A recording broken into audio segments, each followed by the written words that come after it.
పిలిచిందే తరువా అన్నట్టుగా ప్రతి ఒక్క కార్యకర్త పసుపు చొక్కా వేసుకుంటూ ఈ యొక్క మహానాడు కార్యక్రమం విజయవంతం చేయడానికి తరతరాలుగా కుటుంబాల వరకు కూడా తెలుగుదేశం పార్టీ వెంట నిలబడి ఈ యొక్క కార్యక్రమాన్ని విజయవంతం చేసినటువంటి ప్రతి ఒక్క కుటుంబానికి ఆ కార్యకర్తకి ఆ స్ఫూర్తికి మరొకసారి వేదిక ద్వారా నమస్కారాలు తెలియజేసుకుంటున్నాం. అలాగే గత 12 సంవత్సరాలుగా నేను చూస్తున్నటువంటి మహానాడుల్లో కూడా అతి ముఖ్యమైనటువంటి కార్యక్రమంగా ఎంతో ఆసక్తిగా ఎదురు చూసే కార్యక్రమం ప్రతిపక్షంలో ఉన్నప్పుడు 2022లో ఒంగోలులో ఒక కార్యక్రమం చేస్తే ఆ మహానాడు ద్వారా కార్యకర్తలందరికీ కూడా ధైర్యం నింపి పంపించినటువంటిది మన మహానాడు కార్యక్రమం. 2023లో రాజమండ్రిలో మనం మహానాడు కార్యక్రమం పెడితే యుద్ధానికి మేమందరం కూడా సంసిద్ధంగా ఉన్నామని నినాదంతో ముందుకెళ్ళినటువంటిది రాజమండ్రిలో మహానాడు కార్యక్రమం. ఆ స్ఫూర్తితో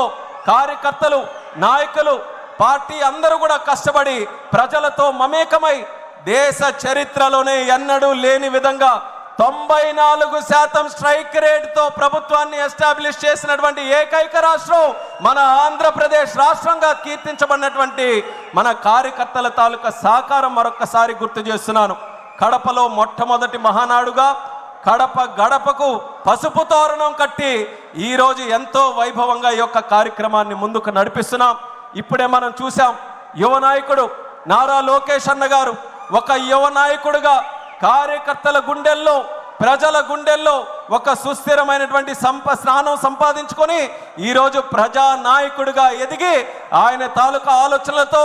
40 సంవత్సరాలు స్వర్గీయ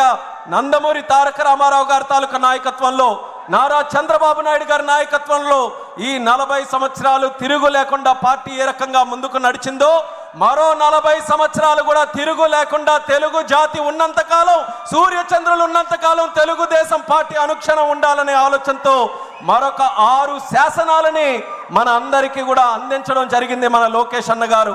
ఆ యొక్క శాసనాలని తీర్మాన రూపంలో ప్రవేశపెట్టి ప్రతి ఒక్క కార్యకర్తకి కూడా ఒక దశ నిర్దేశం చేసే విధంగా ఈ యొక్క మహానాడులో ఈ 6 తీర్మానాలు కూడా ముందుకు నడిపిస్తున్నాం. అందులో మొట్టమొదటి తీర్మానం కార్యకర్తే అధినేత అన్నటువంటి తీర్మానం. ఇప్పుడే లోకేష్ అన్న గారు చెప్పారు,